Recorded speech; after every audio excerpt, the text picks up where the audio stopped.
Honorable Prime Minister Shri Narendra Modi, ladies and gentlemen, when I look back at the year gone by, I am reminded of this powerful line by Gurudev Rabindranath Tagore, where the mind is without fear and the head is held high. If Pahalgam was a barbaric, cowardly, dastardly act of terror, Operation Sindoor was a fitting, retaliatory act of bravery, courage, and conviction. We struck at the heart of Pakistan, invoking fear and calling their nuclear bluff. We also sent a clear message to the world, which was much louder than the explosions at the terror camps in Pakistan. Prime Minister, you were in the war room directing Operation Sindoor as it was playing out. जो उचित समझा वही आपने किया और पाकिस्तान ने चंद दिनों में घुटने टेक दिए. जटाटवी गलज्ज्वला प्रवाहिपा वितस्थले गले विलंबितां भुजंग तुम मालिकाम डमट डमट डमट डमन निनाद वड मर्व्यम चकार चंड तांडवम तनोतु नः Shiv Shivam. The Shiv Tandav Stotram does not signify destruction of the world, but destruction of falsehood, rigidity, and imbalance. Just like our strikes on Pakistan were focused, measured, and non-escalatory in nature, with significant restraint in selection and execution of targets. Ladies and gentlemen, that's the idea of Modi's India. Fearless in the face of adversity, stoic in the face of gigantic upheavals, dignified in the face of geopolitical shenanigans, and fiercely ambitious in the face of every opportunity. Prime Minister, your historic visit to Israel, from where you returned this morning at 2 a.m., is a good example. The affection you received in Tel Aviv and Jerusalem was unprecedented.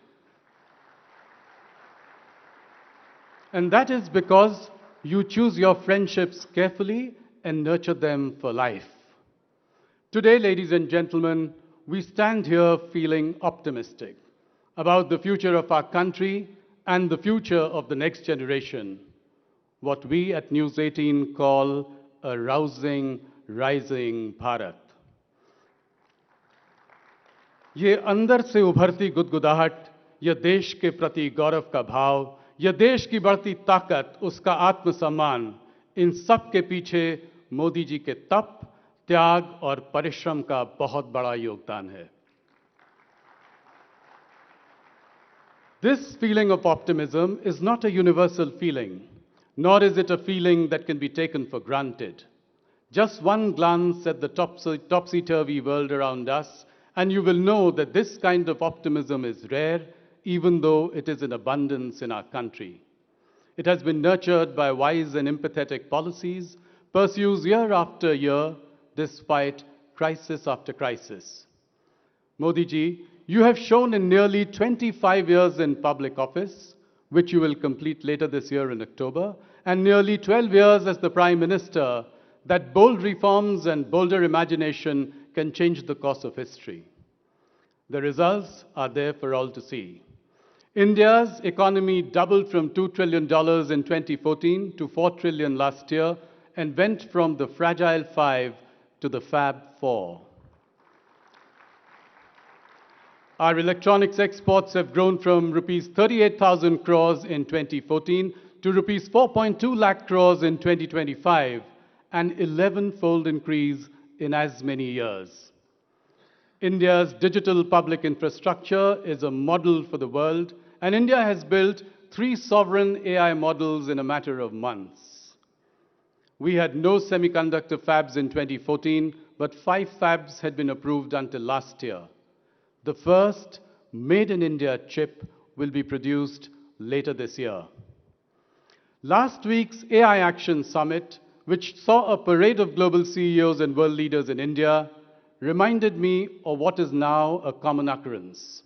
Whether it is the G20 meeting, the WAVE Summit, or the upcoming BRICS Summit this year, all roads lead to India.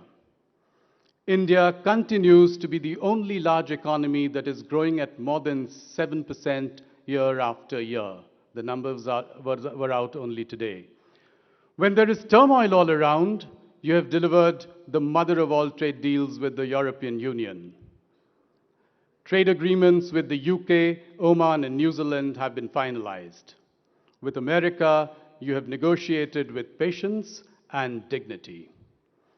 Modi ji, you've led fearlessly and courageously and sent a clear message to the world. India will talk to the weak with humility, to equals with respect, and to the big and mighty with dignity. That is why the theme of this Rising Bharat Summit is Strength Within. When the country is self-confident and determined, it becomes unstoppable.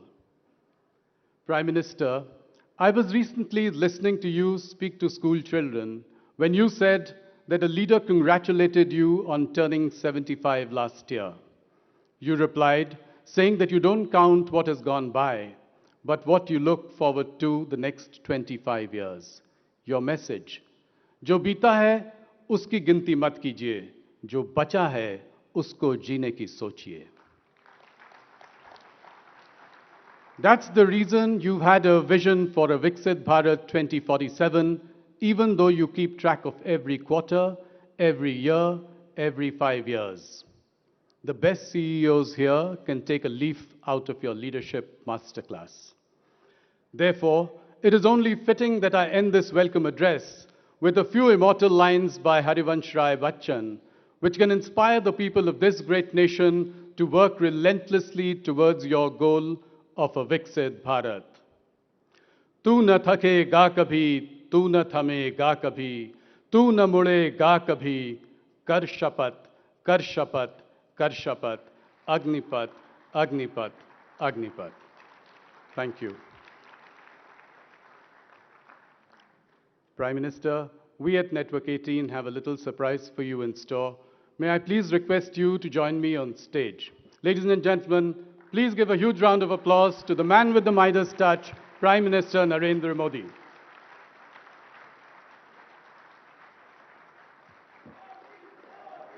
प्रधानमंत्री जी, हमारी team ने आपके लिए एक खास gift तैयार किया है. I am going to request the team to please come up. Brajesh ji, Rashmi, Soumyadeep, Nadeem, Triparna, Utpal, Alankar, Shantanu, इन सब ने मिलकर आपके 75वीं सालगिरह के लिए कुछ खास किया था. प्रधानमंत्री जी, देखिए.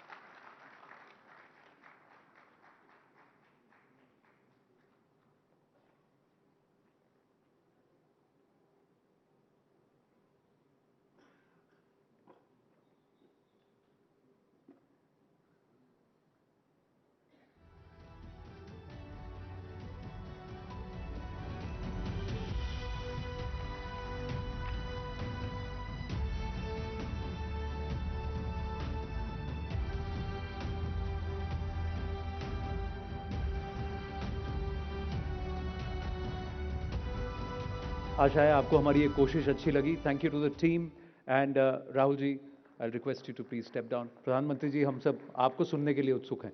प्लीज.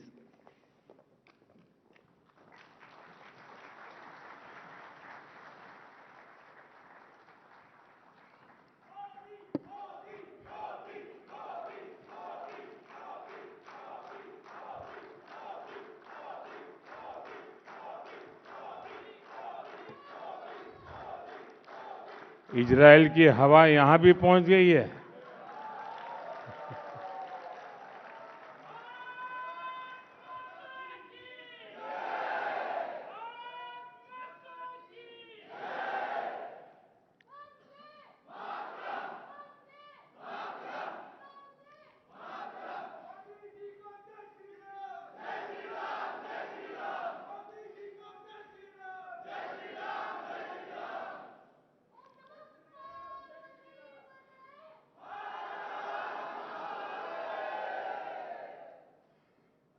नमस्कार।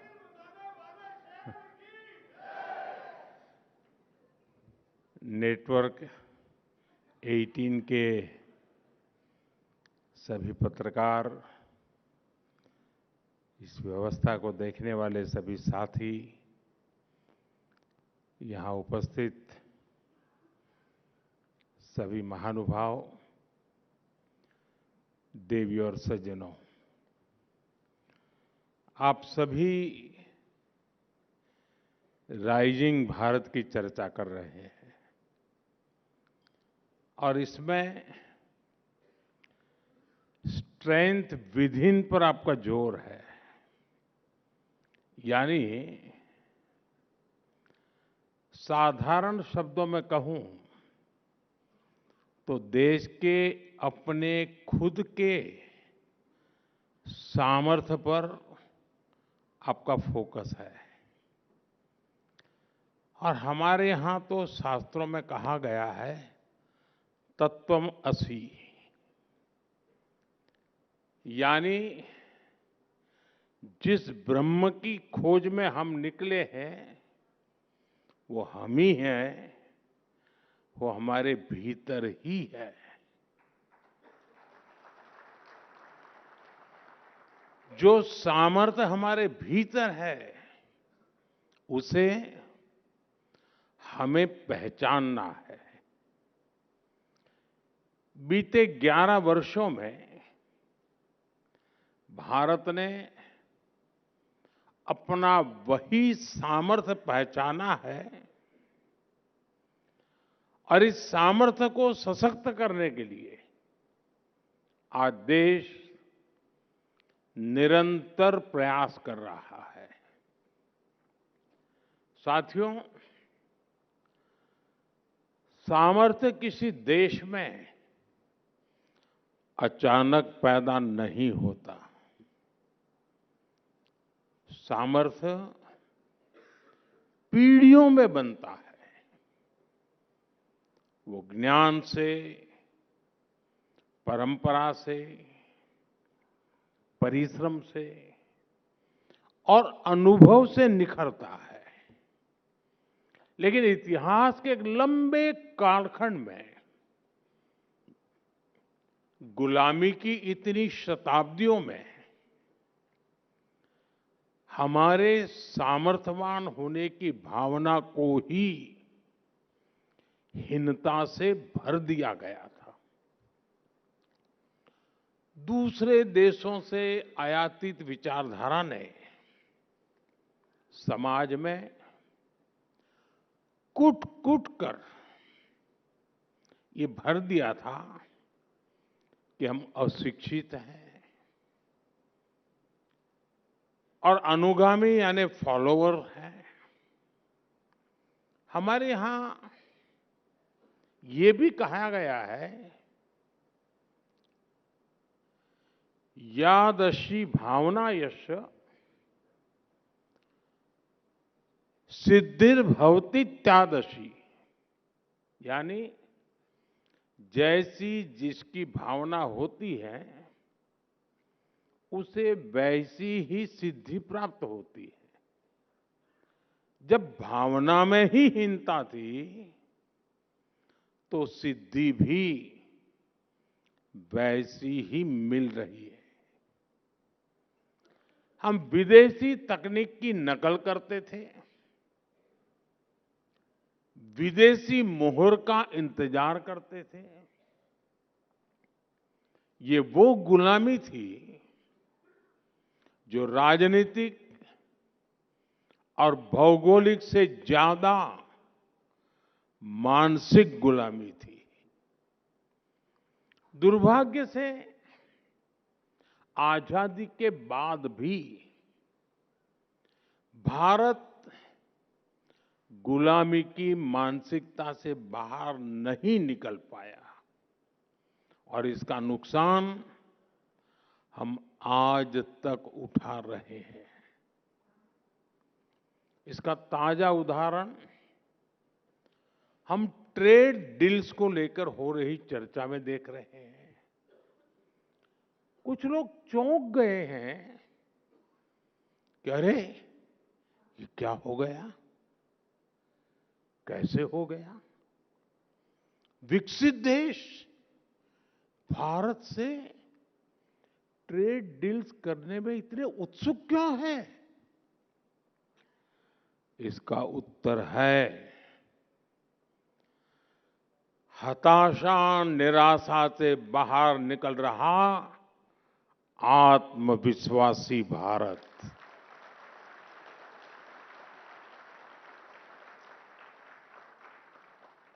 अगर देश आज भी 2014 से पहले वाली निराशा में होता, फ्रेजाइल 5 में गिना जाता, पॉलिसी पैरालिसिस से गिरा होता, अगर ये हाल होते तो कौन हमारे साथ ट्रेड डील्स करता? अरे हमारी तरफ देखता भी नहीं। लेकिन साथियों,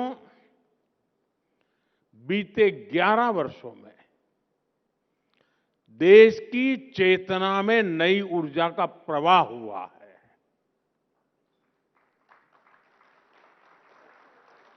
भारत अब अपने खोए हुए सामर्थ्य को वापस पाने का प्रयास कर रहा है। एक समय में जब भारत का वैश्विक अर्थव्यवस्था में सबसे ज्यादा दबदबा था, तो हमारा क्या सामर्थ्य था? भारत की मैन्युफैक्चरिंग, भारत की प्रोडक्ट्स की क्वालिटी, भारत की अर्थनीति। अब आज का भारत फिर से इन बातों पर फोकस कर रहा है। इसलिए हमने मैन्युफैक्चरिंग पर काम किया, हमने मेक इन इंडिया पर बल दिया, हमने अपने बैंकिंग सिस्टम को सशक्त किया, महंगाई जो डबल डिजिट की दर से भाग रही थी उसको कंट्रोल किया और भारत को दुनिया का ग्रोथ इंजन बनाया।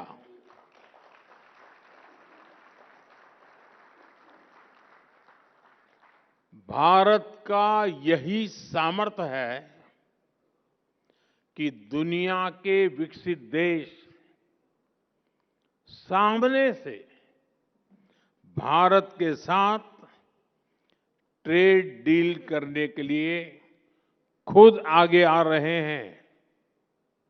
साथियों, जब किसी राष्ट्र के भीतर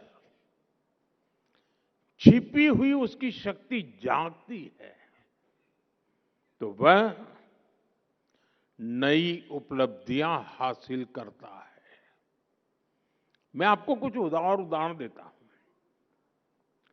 जैसे मैं जब कभी दूसरे देशों के हेड ऑफ द गवर्नमेंट से मिलता हूं तो वो जनधन, आधार और मोबाइल की त्रिशक्ति के बारे में सुनने के लिए बहुत उत्सुक होते हैं। जिस भारत में एटीएम भी दुनिया के विकसित देशों की तुलना में काफी समय बाद आया, उस भारत ने डिजिटल पेमेंट सिस्टम में ग्लोबल लीडरशिप कैसे हासिल कर ली? जहां पर सरकारी मदद की लीकेज को कड़वा सच मान लिया गया था, वो भारत डीबीटी के जरिए 24 लाख करोड़ रुपए यानी 24 ट्रिलियन रुपीज कैसे लाभार्थियों को भेज पा रहा है?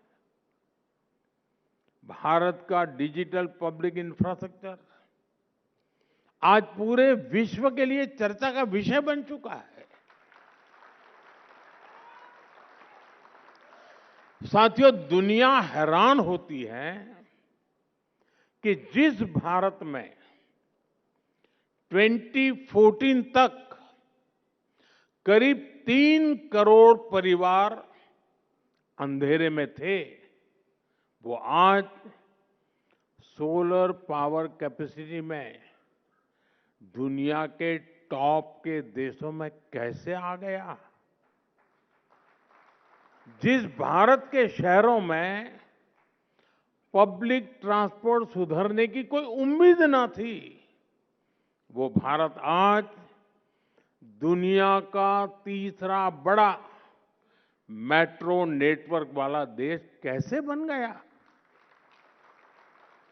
जिस भारत के रेलवे की पहचान सिर्फ लेट लतीफी और धीमी रफ्तार से होती थी, वहां वंदे भारत, नमो भारत ऐसी सेमी हाई स्पीड कनेक्टिविटी कैसे संभव हो पा रही है।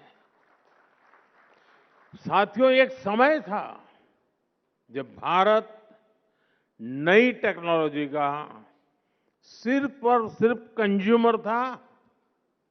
आज भारत नई टेक्नोलॉजी का निर्माता भी है और नए मानक भी स्थापित कर रहा है।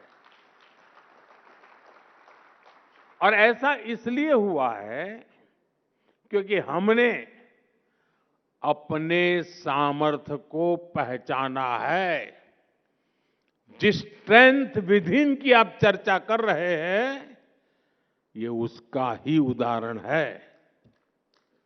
साथियों, जब हम गर्व से आगे बढ़ते हैं तो दुनिया हमें जिस नजर से देखती रही है, वो नजर भी बदली है। आप याद कीजिए, कुछ साल पहले तक दुनिया में ग्लोबल मीडिया में भारत के किसी इवेंट की कितनी कम चर्चा होती थी। भारत में होने वाले इवेंट्स को उतनी तवज्जो ही नहीं दी जाती थी। और आज देखिए, भारत जो करता है, जो एक्शन यहां होता है, उसका वैश्विक विश्लेषण होता है। एआई समिट का उदाहरण आपके सामने है। इसी भवन में हुआ है। एआई समिट में 100 से ज्यादा देश शामिल हुए। ग्लोबल नॉर्थ हो या फिर ग्लोबल साउथ, सभी एक साथ एक ही जगह एक टेबल पर बैठे।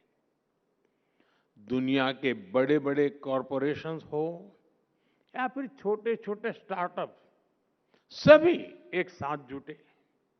साथियों, अब तक जितनी भी औद्योगिक क्रांतियां आई है, उनमें भारत और पूरा ग्लोबल साउथ सिर्फ फॉलोअर रहा है।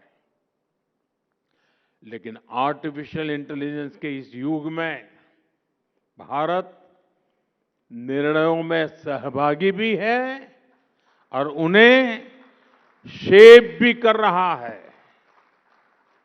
आज हमारे पास खुद का एआई स्टार्टअप इकोसिस्टम है। डेटा सेंटर में निवेश करने की ताकत है और एआई डेटा को स्टोर करने के लिए, प्रोसेस करने के लिए जिस पावर की सबसे ज्यादा जरूरत है, उस पर भी भारत तेजी से काम कर रहा है। हमने न्यूक्लियर पावर सेक्टर में जो रिफॉर्म किया है, वो भी भारत के एआई इकोसिस्टम को मजबूती देने में मदद करेगा। साथियों, एआई समिट का आयोजन पूरे भारत के लिए गौरव का पल था। लेकिन दुर्भाग्य से देश की सबसे पुरानी पार्टी ने देश के इस उत्सव को मैला करने का प्रयास किया।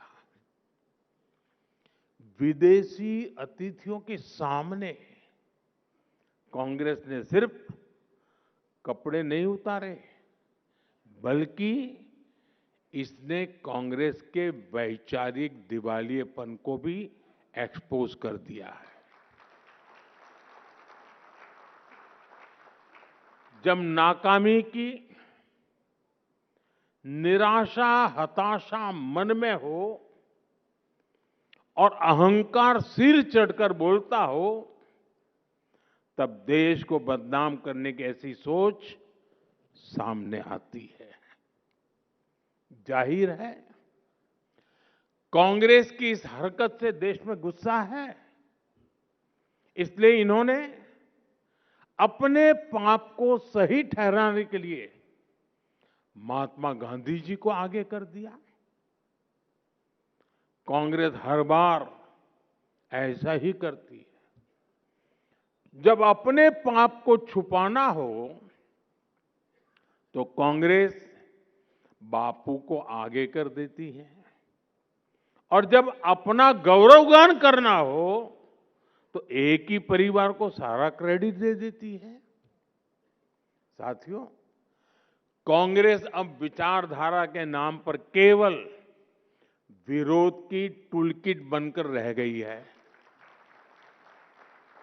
और ये अंध विरोध की मानसिकता इतनी बढ़ गई है कि देश को हर मंच, हर प्लेटफॉर्म पर नीचा दिखाने से नहीं चूकते।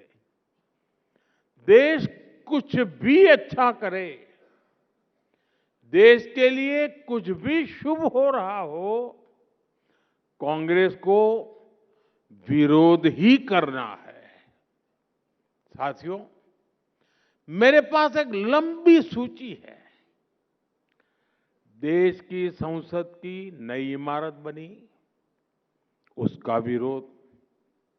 संसद के ऊपर अशोक स्तंभ के शेरों का विरोध। अब जिनके बब्बर शेर सामान्य नागरिकों के जूते खा करके भाग रहे थे,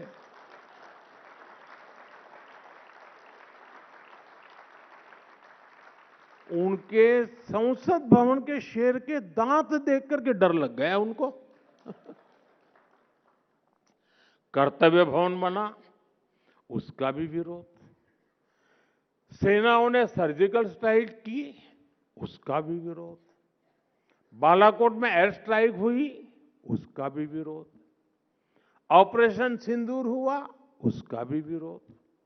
यानी देश की हर उपलब्धि पर कांग्रेस के टूलकिट से एक ही चीज निकलती है, विरोध।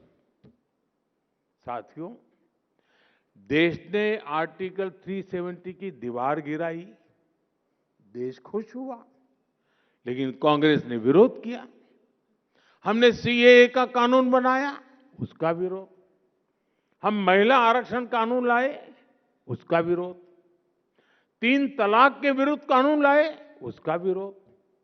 हम यूपीआई लेकर आए, उसका विरोध। स्वच्छ भारत अभियान लेकर आए, उसका विरोध। देश ने कोरोना वैक्सीन बनाई, तो उसका भी विरोध। साथियों, लोकतंत्र में विपक्ष का मतलब सिर्फ अंध विरोध नहीं होता। डेमोक्रेसी में विपक्ष का मतलब वैकल्पिक विजन होता है। इसलिए देश की प्रबुद्ध जनता कांग्रेस को सबक सिखा रही है। आज से नहीं, बीते 4 दशकों से लगातार ये काम देश की जनता कर रही है। मैं जो कहने जा रहा हूं, मीडिया के साथ ही उसका भी जरा एनालिसिस करिएगा, आपको पता लगेगा कि कांग्रेस के वोट चोरी नहीं हो रहे हैं, बल्कि देश के लोग अब कांग्रेस को वोट देने लायक ही नहीं मानते। और इसकी शुरुआत 1984 के बाद ही होनी शुरू हो गई थी। 1984 में कांग्रेस को 39% वोट मिले थे और 400 से अधिक सीटें मिली थी। इसके बाद हुए चुनावों में कांग्रेस के वोट कम ही होते चले गए और आज कांग्रेस की हालत ये है कि देश में सिर्फ 4 राज्य ऐसे बचे हैं जहां कांग्रेस के पास 50 से ज्यादा विधायक है। बीते 40 वर्षों में युवा वोटर्स की संख्या बढ़ती गई और कांग्रेस साफ होती गई। कांग्रेस परिवार की गुलामी में डूबे लोगों का एक क्लब बनकर रह गई है। इसलिए पहले मिलेनियल्स ने कांग्रेस को सबक सिखाया और अब जेन जी भी तैयार बैठी है। साथियों, कांग्रेस और उसके साथियों की सोच इतनी छोटी है कि उन्होंने दूरदृष्टि से काम करने का भी गुनाह बना दिया है। आज जब हम विकसित भारत 2047 की बात करते हैं तो कुछ लोग पूछते हैं, इतनी दूर की बात अभी क्यों कर रहे हो? कुछ लोग ये भी कहते हैं कि तब तक मोदी जिंदा थोड़ी रहेगा। सच्चाई ये है कि राष्ट्र निर्माण कभी भी तत्कालिक सोच से नहीं होता। वो एक बड़े विजन, धैर्य और समय पर लिए गए निर्णयों से होता है। मैं कुछ और तथ्य नेटवर्क 18 के दर्शकों के सामने रखना चाहता हूं। भारत हर साल विदेशी समुद्री जहाजों से माल ढुलाई पर 6 लाख करोड़ रुपए से अधिक खर्च करता है किराए पर। फर्टिलाइजर के आयात पर हर साल 2.25 लाख करोड़ रुपए खर्च होते हैं। पेट्रोलियम आयात पर हर साल 11 लाख करोड़ रुपए खर्च होते हैं। यानी हर वर्ष लाखों करोड़ रुपए देश से बाहर जा रहे हैं। अगर यही निवेश 20-25 वर्ष पहले आत्मनिर्भरता की दिशा में किया गया होता तो आज ये पूंजी भारत के इंफ्रास्ट्रक्चर, रिसर्च, इंडस्ट्री, किसान और युवाओं की क्षमताओं को मजबूत कर रही होती। आज हमारी सरकार इसी सोच के साथ काम कर रही है। विदेशी जहाजों को 6 लाख करोड़ रुपए ना देना पड़े, इसलिए भारत शिपिंग और पोर्ट इंफ्रास्ट्रक्चर को मजबूत किए जा रहा है। फर्टिलाइजर का डोमेस्टिक प्रोडक्शन बढ़ाने के लिए नए प्लांट लग रहे हैं। नैनो यूरिया को बढ़ावा दिया जा रहा है। पेट्रोलियम पर निर्भरता कम करने के लिए ethanol blending, green hydrogen mission, solar और इलेक्ट्रिक मोबिलिटी की प्राथमिकता दी जा रही है। और साथियों, हमें भविष्य की ओर देखते हुए भी आज ही निर्णय लेने हैं। इसलिए आज भारत में सेमीकंडक्टर इकोसिस्टम का निर्माण हो रहा है। रक्षा उत्पादन में, मोबाइल मैन्युफैक्चरिंग में, ड्रोन टेक्नोलॉजी में, क्रिटिकल मिनरल सेक्टर में और उसमें निवेश आने वाले दशकों की आर्थिक सुरक्षा की नींव है। 2047 का लक्ष्य कोई राजनीतिक नारा नहीं है। यह उस ऐतिहासिक भूल को सुधारने का संकल्प भी है जहां कांग्रेस की सरकारों के समय कई क्षेत्रों में समय रहते निवेश नहीं किया। आज अगर हम खुद स्वदेशी जहाज, स्वदेशी शिप बनाएंगे, खुद एनर्जी का प्रोडक्शन करेंगे, खुद नई टेक्नोलॉजी डेवलप करेंगे, तो आने वाली पीढ़ियां इंपोर्ट की बोझ की नहीं, एक्सपोर्ट की क्षमता पर चर्चा करेगी। राष्ट्र की प्रगति आज की सुविधा से नहीं, कल की तैयारी से तय होती है। और दूरदृष्टि से की गई मेहनत ही 2047 के आत्मनिर्भर, सशक्त और समृद्ध भारत की आधारशिला है। और इसके लिए कांग्रेस अपने कितने ही कपड़े फाड़ ले, हम निरंतर काम करते रहेंगे। साथियों, राष्ट्र निर्माण की, नेशन बिल्डिंग की एक बहुत अहम शर्त होती है नेक नीयत की। कांग्रेस और उसके साथी दल इसमें भी फेल रहे हैं। कांग्रेस और उसके साथियों ने कभी नेक नीयत के साथ काम नहीं किया।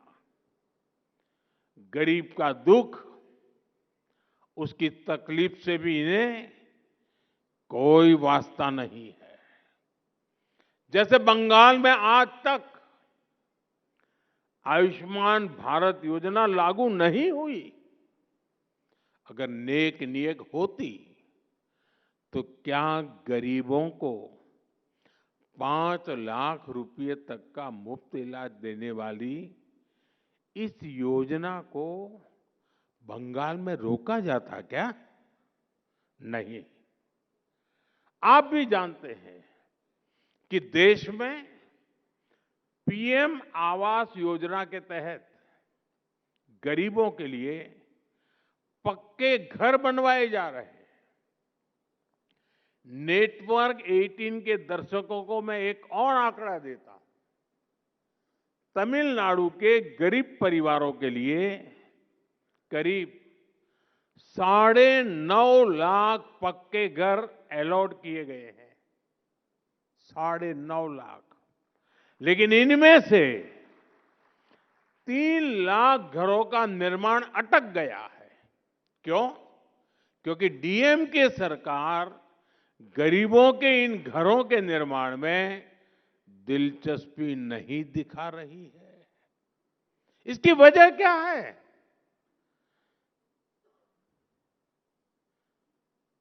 इसकी वजह है नियत नेक नहीं है।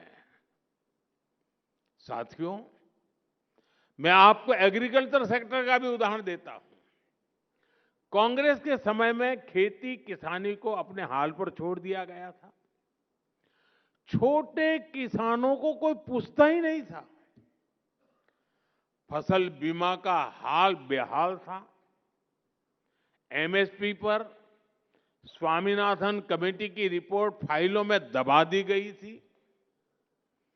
कांग्रेस बजट में घोषणाएं जरूर करती थी, लेकिन जमीन पर कुछ नहीं होता था, क्योंकि उसकी नीयत ही नहीं थी।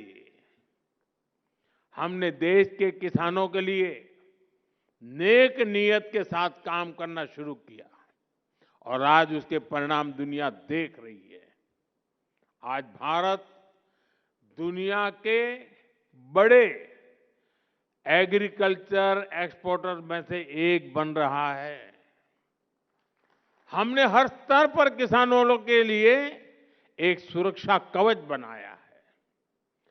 पीएम किसान सम्मान निधि के माध्यम से किसानों के खाते में 4 लाख करोड़ रुपए से अधिक जमा किए गए हैं।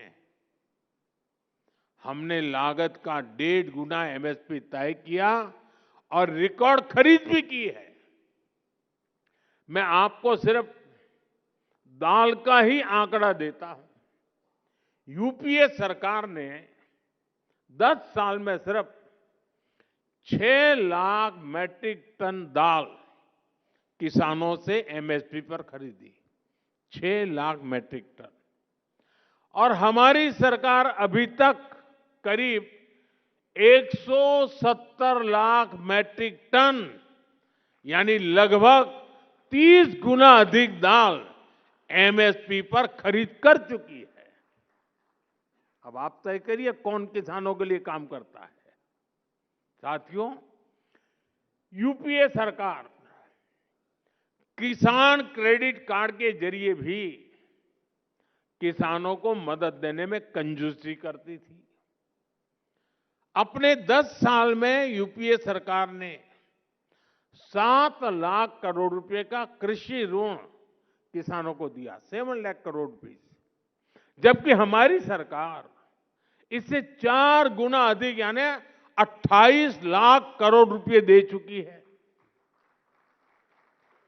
यूपीए सरकार के दौरान जहां सिर्फ 5 करोड़ किसानों को इसका लाभ मिलता था, आज ये संख्या 2 गुने से भी अधिक करीब करीब 12 करोड़ किसानों को पहुंची है। यानी देश के छोटे किसान को भी पहली बार मदद मिली है। हमारी सरकार ने पीएम फसल बीमा योजना का सुरक्षा कवच भी किसानों को दिया। इसके तहत करीब 2 लाख करोड़ रुपए किसानों को संकट के समय मिल चुके हैं। हम नेक नियत से काम कर रहे हैं, इसलिए भारत के किसानों का आत्मविश्वास बढ़ रहा है, उनकी प्रोडक्टिविटी बढ़ रही है और आय में भी वृद्धि हो रही है। साथियों, 21वीं सदी का 1/4 हिस्सा बीत चुका है। अब अगला चरण भारत के विकास का निर्णायक दौर है। वर्तमान में लिए गए निर्णय ही भविष्य की दिशा तय करेंगे। हमें अपने सामर्थ्य को पहचानते हुए, उसे बढ़ाते हुए आगे चलना है। हर व्यक्ति अपने क्षेत्र में श्रेष्ठता को लक्ष्य बनाए। हर संस्था एक्सीलेंस को अपना संस्कार बनाए। हम सिर्फ उत्पाद न बनाएं, बेस्ट क्वालिटी प्रोडक्ट बनाएं। हम सिर्फ रूटीन काम न करें, वर्ल्ड क्लास काम करें। हम क्षमता को परफॉर्मेंस में बदले। मैंने लाल किले से कहा है, यही समय है, सही समय है।